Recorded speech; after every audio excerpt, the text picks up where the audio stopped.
Well, we're happy to see all of you here today for this book review and book signing. And I feel very privileged to introduce the author today. Dave Witmer grew up in the rich farmland of Lancaster County, Pennsylvania.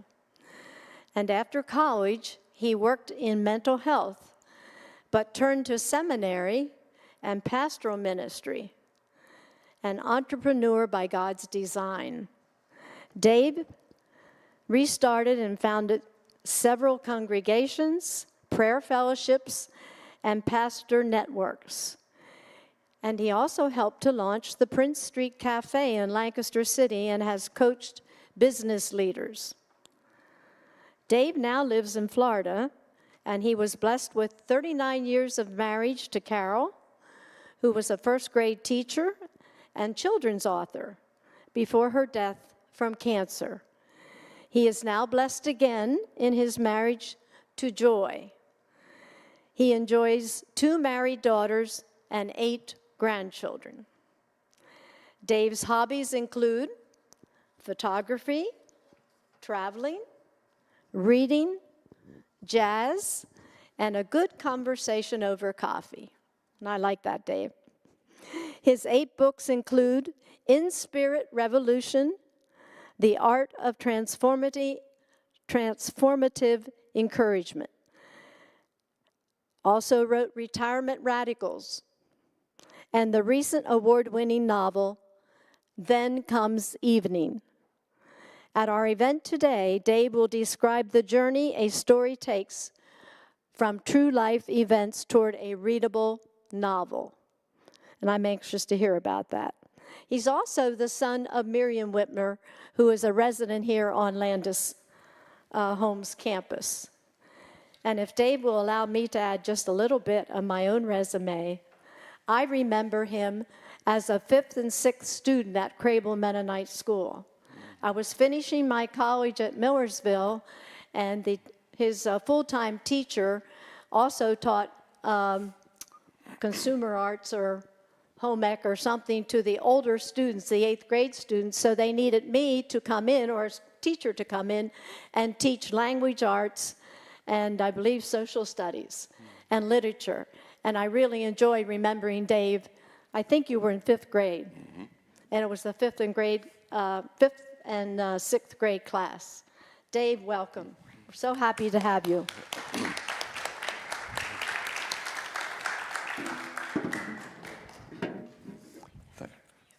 Thank you, Connie. You'll have to forgive my allergy voice. The trees are absolutely stunning here. The dogwoods, the redbuds, and the pollen is a killer. So I was thinking, since Connie was to read my introduction, that I would in fact put in the introduction that she was my favorite teacher in school, to make her read that. But it was the language arts studies in 5th grade that really made me fall in love with literature and reading and eventually writing. So there are several books in the back there that I brought that I wrote, and I want to just highlight a couple of them just to start off this. That in about 2005, I wrote this little book on inspiring people or encouragement. It's a book all about encouragement. I really felt compelled that there's so much negativity that we really need to develop and cultivate our ability to encourage each other, encourage people. The scripture says, encourage one another daily. We're not even supposed to go to church, but once a week, right? But, well, encourage one another, not just on Sundays, but daily. It seems to be a staple of life. So I wrote that.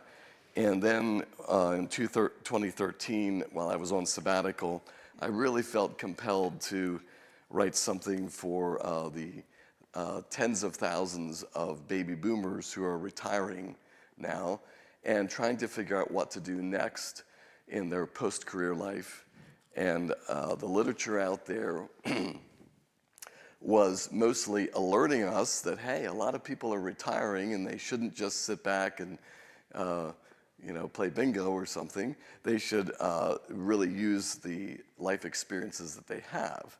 So, but there was very few books written on what to do with that. So I did that. So I used the word compelled for these two books. Not that there's anything wrong with bingo. It's just there's more things we could do, right? Activities, folks. And then I really felt compelled to write this story, which I'll talk more about today, the Then Comes Evening novel that I wrote. And I use the word compelled because I think that's the first point I would make, that someone told me early in my writing that books beg you to write them. And I didn't quite understand that until I started writing books and realized there's a call to writing. There's something about a topic or an experience that just has to be told, and the story calls you to write it, and you go with that calling. And that's the closest thing I could understand maybe to the inspiration of Scripture, that the writers of Scripture were carried along. Now this isn't Scripture, but you get that sense that there is something that just has to be written. And of course it doesn't make it the bestseller, but it just is something put in you to write something about a topic. So this is a story that came from my extended family that I heard about over the years. And when I heard all the experiences and the story theme, I would always kind of joke, somebody ought to make a novel out of that. That could really make a novel. And eventually, at one point, I decided I'm going to do it. That's going to be my task. So I set about writing a novel about the relationship between the two servants on this estate. And the first thing you have to do when you're writing a novel like that on a real life story is you have to decide if you're going to do it as nonfiction, a memoir type thing, or you're going to have to do it as fiction. And I decided that due to the nature of some, let's just say some unsavory characters, that I was going to make it fiction. So I would change the names, I would change the places, I would change some of the characters. And by making it fiction, it allowed me some latitude to change some of the events that happened while the story stream was still there. I'll talk more about that, sort of designing some features of a story then too. So I decided it would be a work of fiction based on a true story. So the names you would find in this book are not really any names. In fact, when you write a fiction, one of the mechanics of that is to start looking up names, doing a Google search on names to see if you're going to give a name to a character, who else has that name. For example, you don't want to write a book about a notorious horse thief by the name of Larry Zook. So in other words, or Abraham Lincoln. So who else has this name? So I tweaked the names of the characters to get a sense that they were fairly obscure and would not implicate someone. Little part of the writing mechanics. So the basic real life story was of the runaway girl as a teenager who comes to live on this estate controlled by a rather tyrannical woman who runs things, and then she also brings into the estate an orphan boy who is also a teenager. And these two this boy and girl grow up together. And I knew this story from the family, that these two grew up together. And what I learned in later years, that while it was absolutely forbidden, these two had a simmering relationship that was absolutely forbidden to develop. And as the story goes through about 4 decades of their life, the relationship develops, and I won't tell you how it ends. You have to read the book. And some of you have already read it, so you know how it ends. Let me just read you a portion of the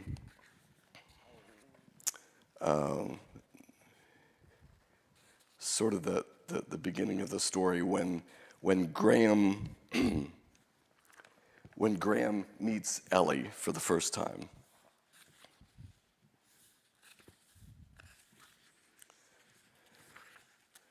And forgive me, I had my marker in here. So Graham, as the farmhand and the chauffeur, has just come home from there buying a 1970 Caprice. Now, one of the things about writing is to help set the context of the time period you're in, you throw in some details to try to set the stage. For example, they're out car shopping and they buy a brand new 1970 Caprice. That helps us to know the time frame, to have that particular detail. So after a test drive, some tire kicking, peering under the hood and walking around it a few times, Brady had James convinced that the Astro Blue 1970 Caprice was the right car for the Monroes. All that remained was a few minutes of haggling over a trade-in price for the old Bel Air. James took the wheel to drive home, and they sped off like two kids with a new toy. "She drives real smooth, Graham," James exulted. Estella met them in the driveway. She circled the car, frowning, then nodded in approval. "Nice choice, James." Compliments were a rarity from Estella that Graham had concluded she was not capable of such sentiment. So this acknowledgement of James' purchase surprised Graham, but it was short-lived. Estella planted her hands on her hips. "I assume you didn't let that salesman take advantage of you, James. People will steal you blind if you let them, and you are too easily persuaded. Let me see the papers. You probably paid too much. I took a risk sending you, you know. I should have gone myself." James surrendered the paperwork and headed for the barn. "Glad you like the car," he called over his shoulder. Graham was still admiring the new purchase when something else caught his eye. A teenage girl sat on the veranda swing. He stared. Who was this? Why was she here? Suddenly she looked at him, and Graham quickly dropped his eyes from staring, his face reddening. Her image lingered as he stared at the ground. She appeared to be about his age. Long, straight brown hair flowed over her shoulders with straight-cut bangs over her eyes. Her dress was... Graham glanced up for another look. Her dress was very simple, a faded red with white lapels. No socks, just worn pale blue sneakers with a hole in the right foot. Estella noticed his gaze and waved her hand toward the house. "Graham, there's someone for you to meet. Come along." Graham followed Estella toward the veranda, his face warming as shyness asserted itself. "Graham, say hello to Ellie Rayford. Go on now, shake her hand." Ellie stood just a few inches shorter than Graham. "Hello, Ellie." Graham's awkward handshake barely squeezed her hand. Their eyes met, and for a moment, Graham stopped breathing. "Ellie, this is Graham. He's our farmhand." Estella added with a slightly loftier tone, "Graham also serves as my chauffeur." Estella continued her introduction. "This young lady will work here during the summer, helping with cooking and housework. Maybe she will stay longer." Graham noticed Ellie's uncertain glance at this remark. Estella motioned them both into the house. Graham, changes will be required. Ellie will be placed in the room you presently use. You will move to the summer kitchen. It is large enough to make sleeping quarters. We will fix it up with a bed and dresser in the corner and will not use the kitchen unless absolutely necessary. This arrangement will work fine for now. Ellie's face flushed with embarrassment.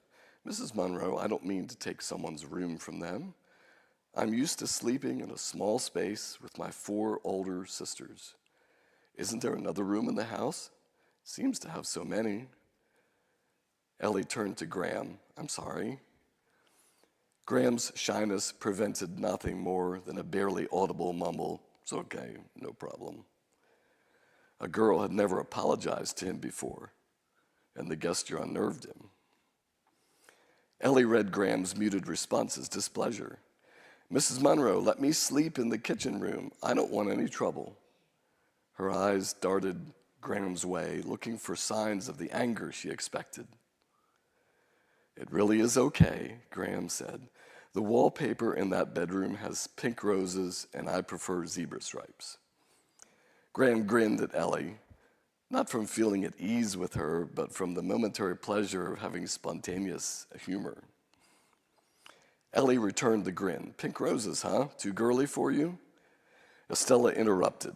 Ellie, you'll find the room is ready for you. The second door on the right from the stairs. Graham, I moved all your things out to the summer kitchen while you were away with James. You can go unpack. Ellie's eyebrows raised. She shot a glance at Graham, again anticipating anger, or at least irritation at being moved out so abruptly without notice. He shrugged, turned toward the summer kitchen to survey his new quarters. Ellie watched Graham's trim teenage frame cross the veranda and disappear around the north side of the house.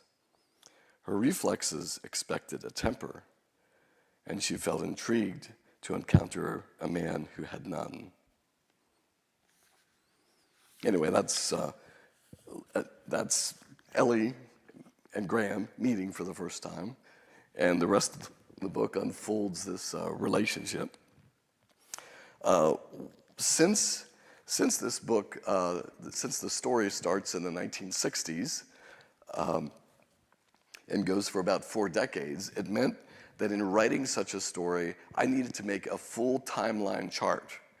Everybody's ages, birthdays, how old they were at different parts of the story, because at first I had a pastor who was in his respectable 50s, but 40 years later, he would have been, well, in the 60s, 40 years later, he would have almost been 100 years old and probably deceased by then. So I had to back up his age a little bit. There were other people that what they were doing would not have matched with the different ages. So I actually had to have an Excel spreadsheet with everybody's names and birth dates and events to keep everybody in track for a 40-year story. So how do you write a novel? Do you just sit down and start telling a story? I guess some people can do that, but I found what really helped me in most of my writing is to first write the skeleton. So I started writing, this chapter would talk about this part. This chapter would talk about this. And so I started just simply numbering a list of events or experiences. This is where Graham meets Ellie. This is where Graham learns about the farm. This is where this event happens. After a while, I had about 30 sentences of things that would happen. That eventually became about 36 or 37. But it's like, would this experience give about 10 pages worth to tell that story of that event? That would be a chapter. So that made then writing much more easier to construct, because I looked at my list and this week I'm writing this chapter, this part of the story. And when that's done, I move on to the next experience, the next part of the story in the sequence. Now, as it went along, people ask, how did you come up with the title? Well, the title doesn't come at the beginning of the book, really. The title comes about 2/3 of the way through when you realize there is a thread of some kind. And then once you have that thread, and in this case, the evening, the sense of both a favored time of day to reflect, but also a time in life where in the evening of Graham and Ellie's life, they are still dealing with their relationship. So evening became a motif there. And once I had the title then, thanks to word processing, you can go back through the story and you can begin to weave that theme the whole way through the story.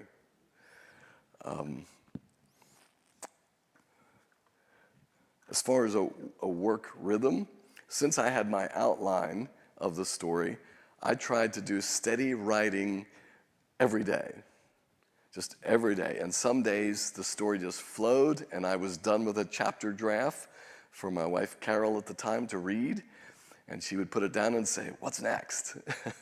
For her, it was like a serial kind of thing.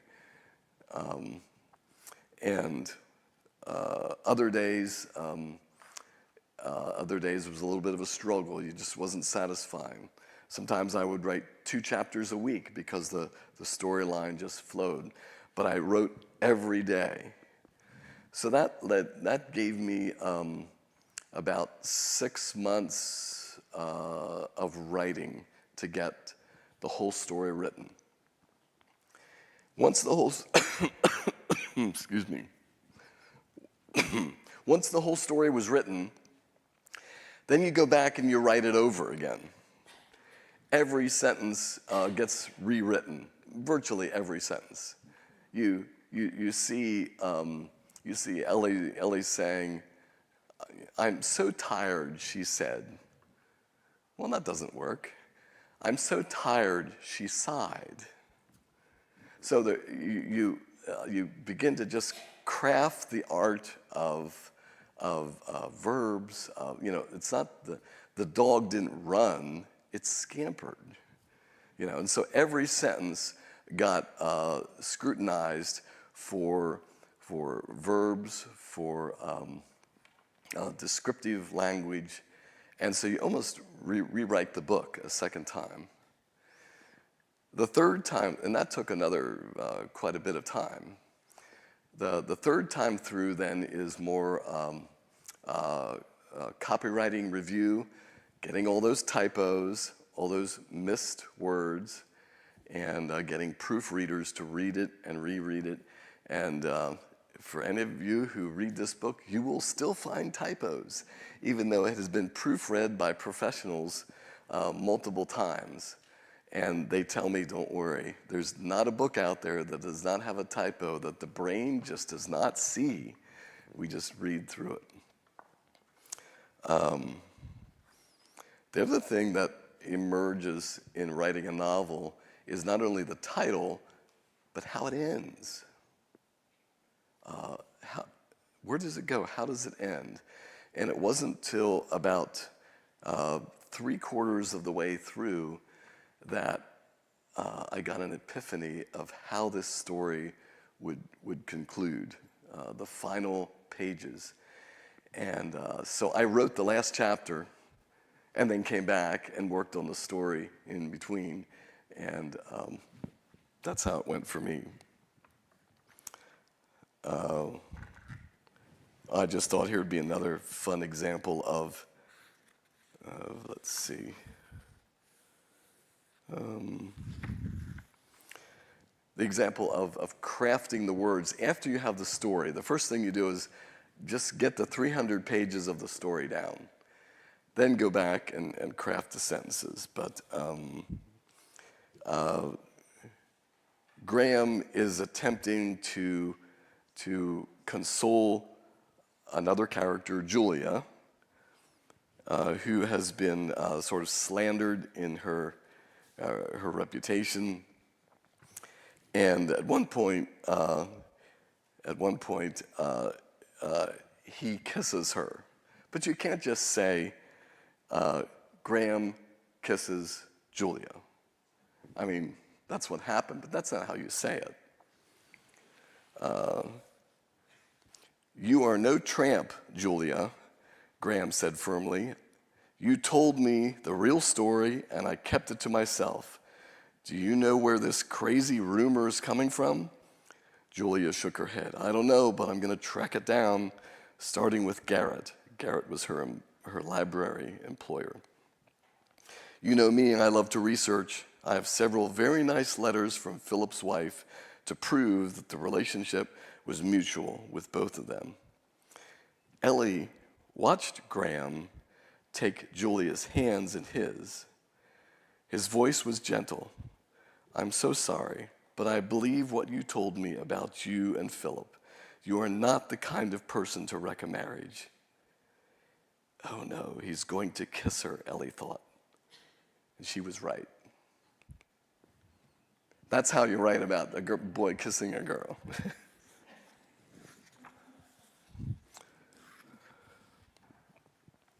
I mentioned earlier about including elements that help to give context to a particular time in life. So by now, in the middle of the book, it's the 1980s.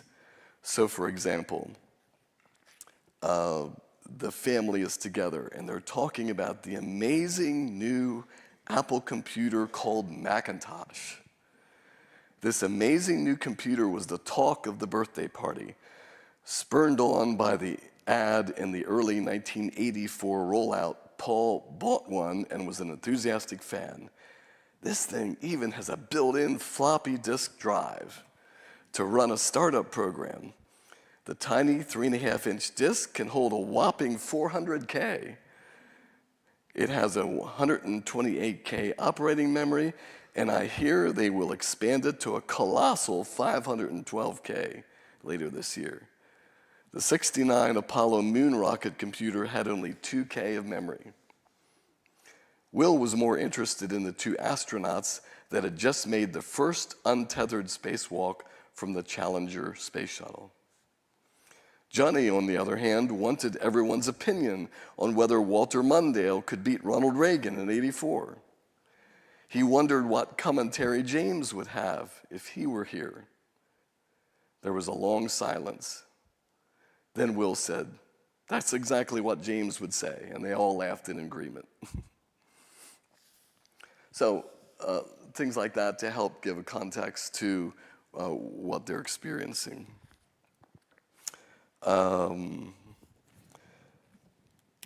In some of the elements, I had to do some sort of historical research to make sure that things I were describing were accurate, like the computers or like certain farming practices. I had to actually look up and remember how much horsepower it took to run a silage blower 80 feet up into the silo. 740 horsepower or something like that. I had to look that up to make sure I was doing that correctly. So it does take some research, and that's part of the fun. One of the other things that, other than the mechanics of writing a novel, is by making it fiction, I could also weave some other subtexts into the story.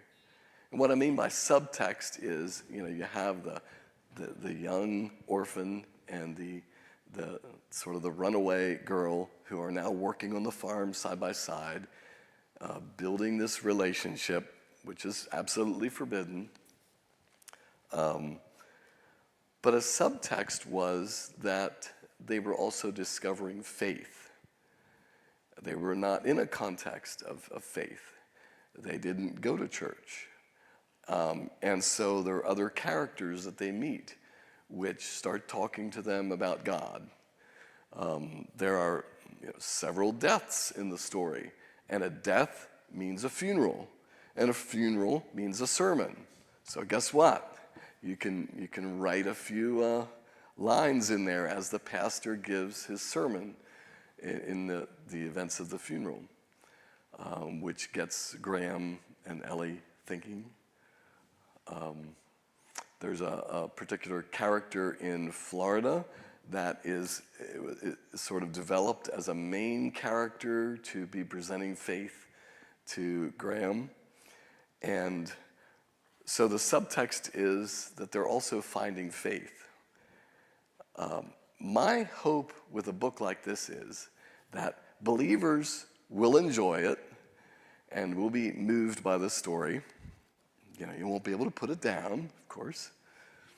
But my other hope is that you might give it to an unbelieving friend who just loves a story and is a reader and loves a novel.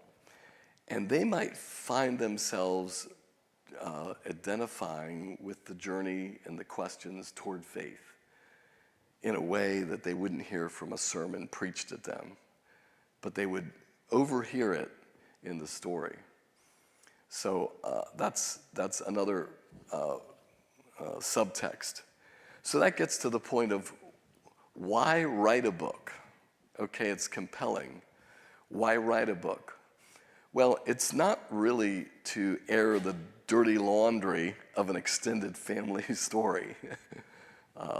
That's not the purpose at all. The purpose is to show a story of an enduring love, but that subtext of the story, the purpose is to also show how somebody found faith. And to me, that's even a more eternal, long-lasting part of it as they move toward faith. You know, one of the things about stories or novels is that most stories end with, and they lived happily ever after. As if once adversity is resolved and everyone's happy, it's the end. There's nothing more to tell. Why wouldn't there be things to tell in the happily ever after life? But the thing that makes a story is adversity and getting through hardships. That's what grips us. We can identify when everything seems lost and they make it through. That makes a story. There's something about suffering and adversity that is a core part of the story that makes a story. We want to see adversity, and we want to see adversity overcome. And once it's all overcome and they live happily ever after, the story's finished. We're not interested in that. We're interested in overcoming the adversity. You know, the gospel itself is adversity. And Christ's suffering and death and resurrection is a core part of what makes the salvation story so real. It's the adversity. So anyway, I thought I'd just stop talking for a little while and see if any of you have any questions about writing or about the story, or you're thinking about writing a novel, or you're thinking of something like it might answer some of your questions.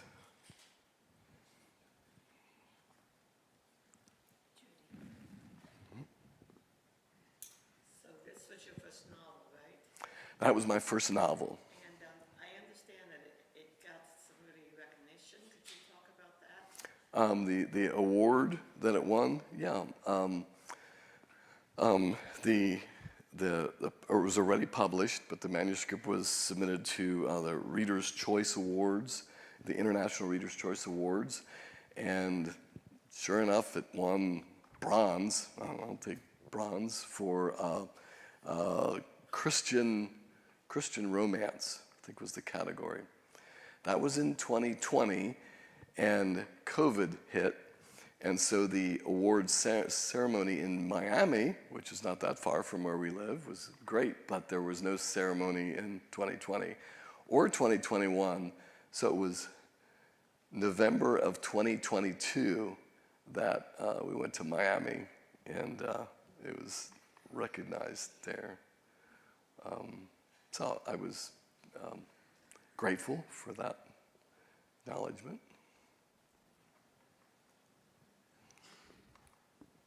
I have a microphone if anybody has additional questions.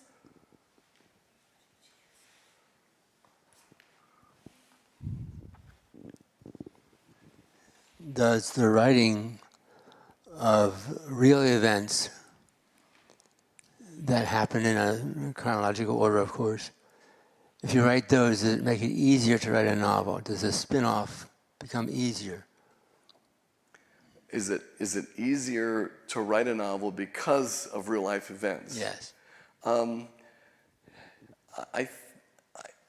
That's a good question. It's my first novel, so I don't know. I'll have to try something else and see if that's easier or harder.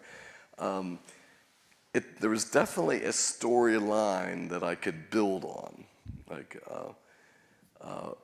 At the same time, by making it fiction, gives you a lot of liberty to make up the story and embellish it. So not having any storyline, any real-life events, gives you complete freedom, and that complete freedom might lead to writer's block. Where do you start? So I don't know. It's a good question. But it definitely, I had a story that felt like it should be told, and I think that propelled it forward. Good question. Ellie and Graham's relationship, okay, they liked each other from the beginning. And Now, you've read the book, so yes. okay, yeah. So I don't want to be a spoiler and tell anything that happened, but yeah, this might spoil it because they went for decades not becoming a couple.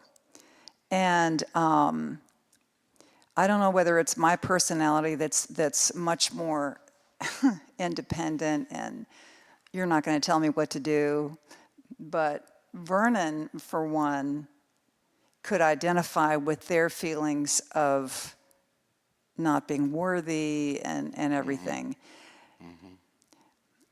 But I don't know, it just seems that in the day and age that, well, the way I grew up was very different from when they grew up. I was the first generation of TV watchers and, learned a lot of things that Ellie and Graham never were exposed to. Mm-hmm. So that kept them pure in a big sense. But I'm just wondering how they managed, and to do that, to live.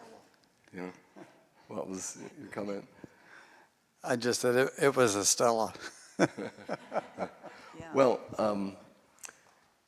so that personality of more passively, as you say, some personality would say, "I'm out of here. I don't care what you say. We're gonna get this thing moving and whatever." But the context that both of them came out of, as an orphan, not having parents, and Ellie being dyslexic and a impoverished family, kind of put them at ill footing as to some of the confidence that maybe you and I would have had. So that's one element. The other element is Estella's character was very controlling and probably cultivated a fearful low esteem sort of thing. Yeah. But when you develop a character, you could go 5 different ways. You could have a headstrong character, you could have a more timid character, and these two personalities do match more the real life story. So as to why for decades this relationship sort of simmered, Okay. Up. Back. My mother would have called the real life Graham and Ellie poor souls. Poor souls. Yeah. Yeah. So you kind of know the real life story, and they were not the confident, independent type. They were more, you know.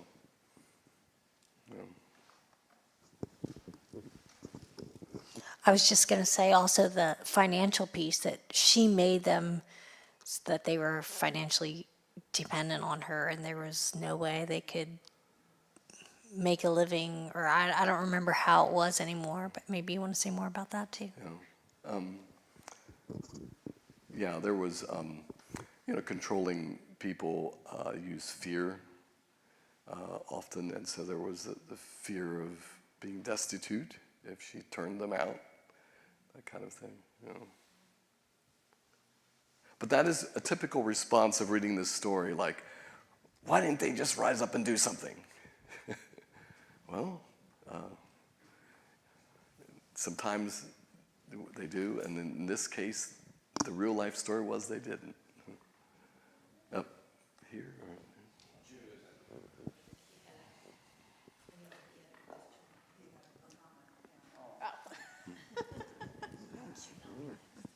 I was trying to imagine how writing a novel like this would compare to writing a personal story, a lifetime story. In other words, say I'd want to write a story of my life. How would you differentiate that?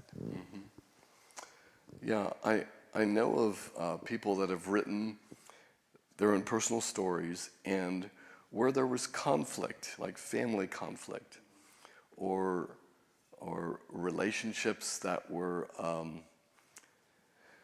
not healthy, or even different abusive situations, what do you do? Do you name that person in a personal story? Do you name Uncle so-and-so who was, and so there's even that bit of a muted description of some conflicts, or do you change the names of, and so writing it as a real life story has its challenges in that way. Writing a novel and changing everybody's names, let me tell the good and the bad.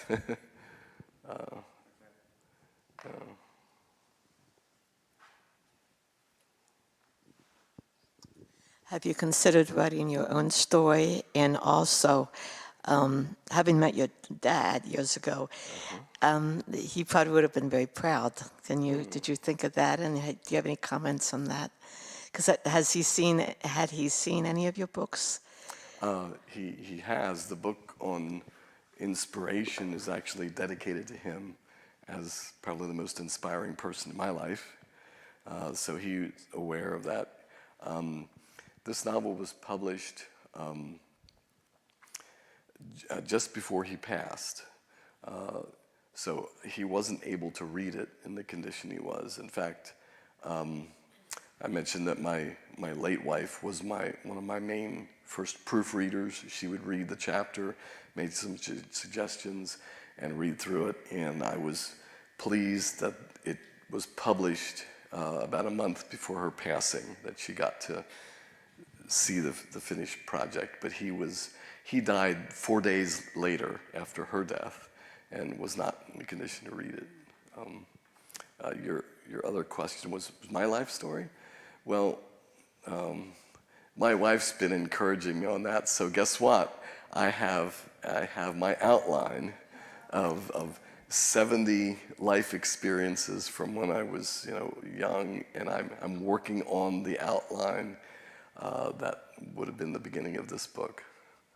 And every time I remember something, I'll insert it in that. Oh, there's a little story to be told, or there's an event. So eventually, I might get to that. Was your mother able to read it? This book, yes, she is an avid fan. she'll sell you 5 books if she can. She's watching now, so shout out to her.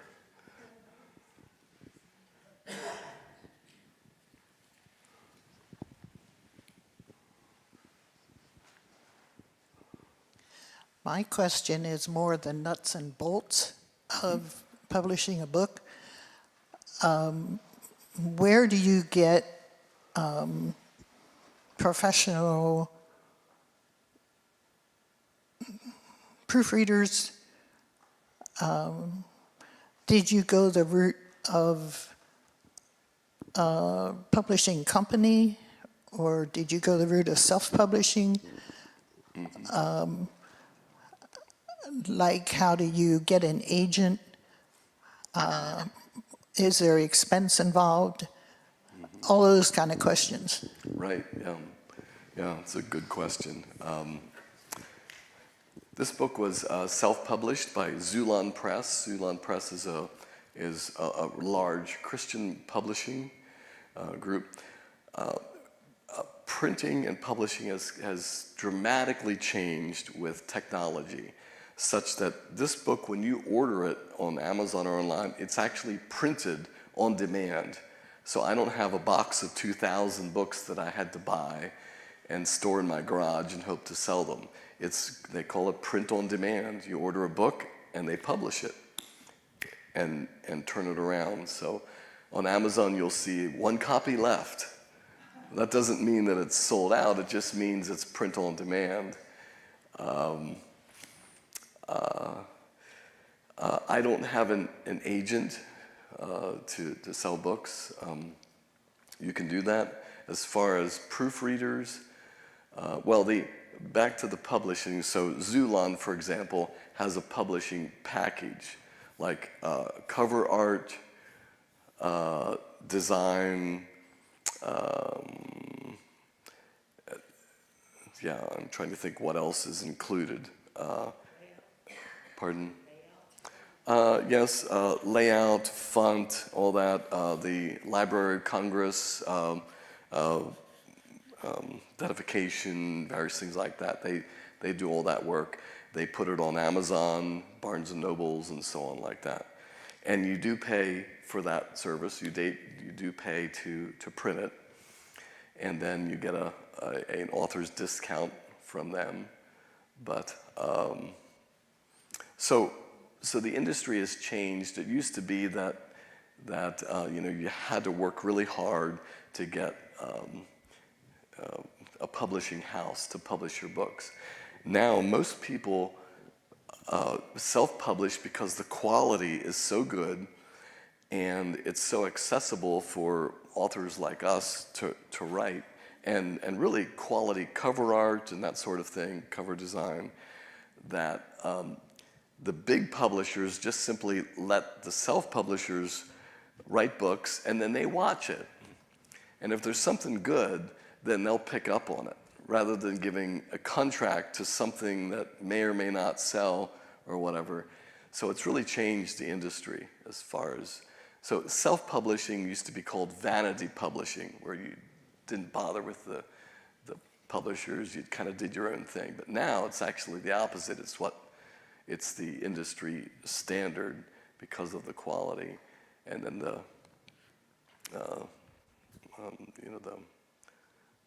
I'm trying to think of, Random House or whatever, then will pick up on something that they see is out there.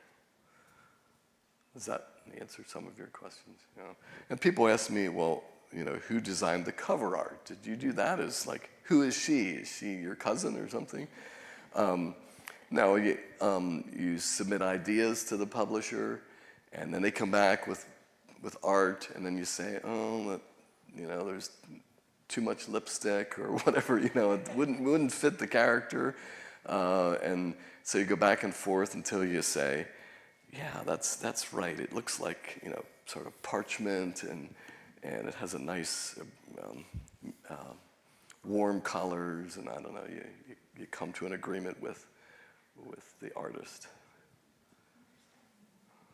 That's part of the fun too.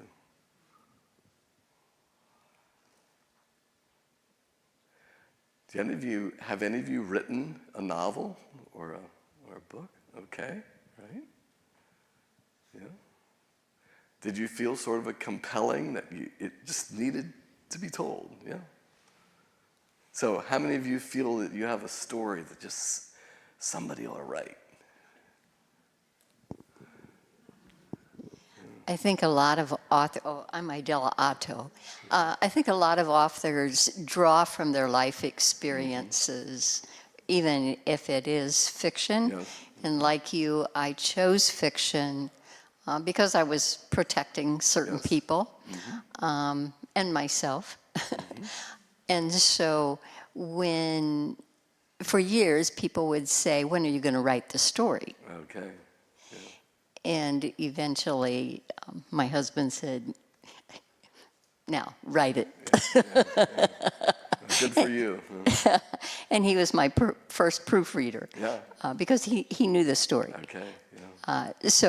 Yeah. It's been a fun thing, but it does take a commitment of time and some resources. But we went the route of self-publishing as well and did not need an agent. Right. Good. Good.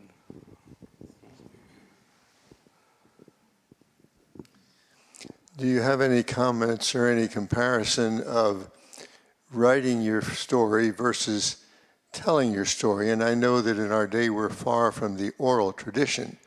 However, I do think, for instance, of Jesus' day, he told many stories. It was the telling of the story which is somewhat different than the writing of the story. And I was wondering if you have any comment about the pluses and the minuses of writing versus the oral tradition.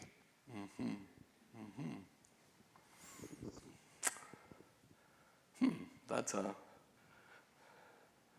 a question to ponder.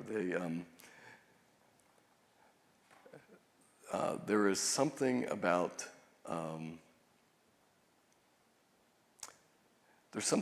writing a story down, which in fact we have the scriptures today. We're glad that the gospel writers wrote down what Jesus said. And we even have 4 gospels, for example, that wrote down with some nuances to what happened. So, but storytelling as a verbal, oral tradition is equally powerful. I guess they just have 2 different strengths to them, 2 different, yeah. And those oral stories should be written down by someone. Because once the orator passes, we might lose the story. So, a little bit like this story with my aunts and some of those people of the generation who knew this story. Had I not written this when I did, I might not have had that resource to write the story that they were orally telling me. So it preserves the story maybe to write it down, like we have the scriptures today. Preserve the stories.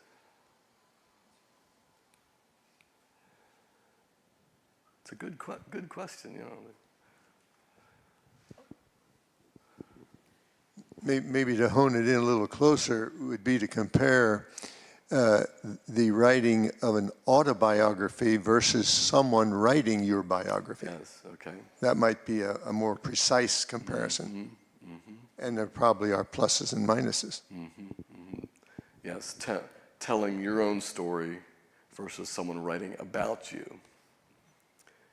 They might say things about you that you would agree with or not agree with, or they might flatter you with their description, or they might go the other way too, you know.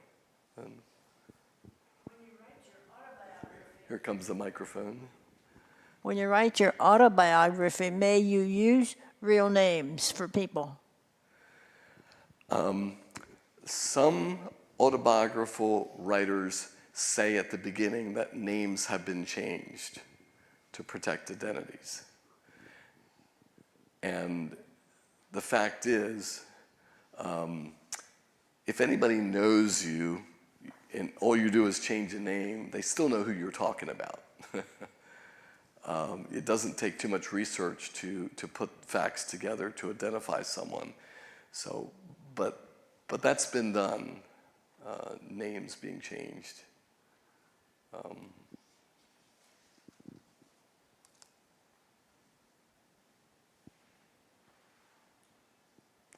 Good questions about writing. You know, at any season of life, you can write. And you can get people to help you too. In fact, that first generation draft of writing that story and then rewriting it to grammatically sharpen it up, maybe you're the one to just write that first draft and get the story. And then someone else can look over it and say that the dog sprinted rather than the dog ran, or something like that. And then you can read it again and say, yep, that's right. But maybe you're just the one to just get your story down and let someone else then help with that. In any season of life, you can do that. I actually helped a woman write the story of her husband. Her husband was a prison chaplain. His name was Isaac. He was a prison chaplain, and she wanted to write his story of his life as a prison chaplain. And so I really went over that manuscript line by line, just asking questions and really helped her to rewrite her second draft then.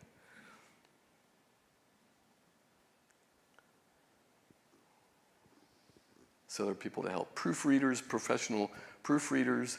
You can hire them so much a word, actually, which can get expensive. Or you can get your cousin who's a college professor to go through it, somebody who's just really good at grammar, or your sister-in-law who's an English teacher, or Connie, or somebody who's into literature, and you can get good people that are really sharp and are perfectionists, and they'll notice all the typos, and they'll do it for free, or they'll do it for a gift card to Olive Garden.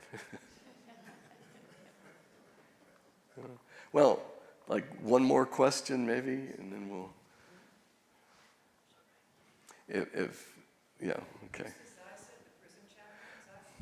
I knew you were going to ask that, and I've been trying to remember the name, and I just can't come up with it.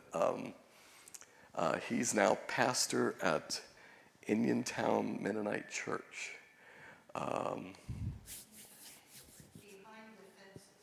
Behind the Fences is the name of the book. His chaplaincy at the Camp Hill prison and another prison. Why can't I think of his name? Nelson Zizet, yes. Thank you, Nelson Zizet. Okay, a cousin's son or something, yeah, okay. I'll simply be in the back for anybody who wants to buy one of these books and sign it for you and answer any further questions. So, good to be with you, and thank you for having me.